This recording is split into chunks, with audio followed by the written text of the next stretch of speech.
Hello mga ka-trending, welcome back to ZK Trend. Sa kabila ng solo era ng Don Bell, patuloy pa rin ang pamayagbag ng dalawa dito sa industriya. Sa larangan man ng pag-aartista o sa pagnenegosyo.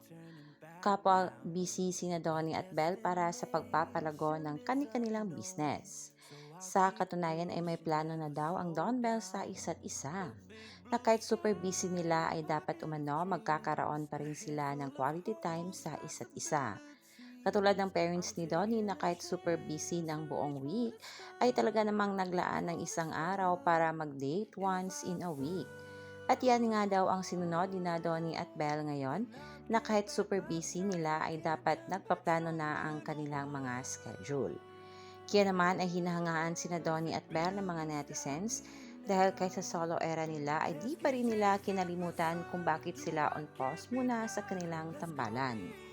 Literal talaga na kasala na ang kulang ni na Donnie at Belle. At yan naman talaga ang patutunguhan sa mga taong tunay na nagmamahalan.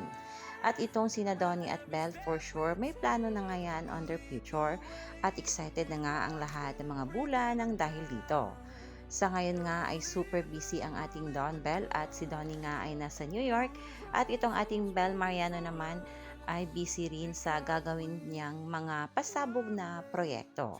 Kaya naman mga kabablis, yan lang muna ang pa-update natin ngayon sa ating Donnie at Belle. Stay tuned for more Don Bell updates. Hanggang dito na lang. Maraming salamat sa inyong patuloy na panonood.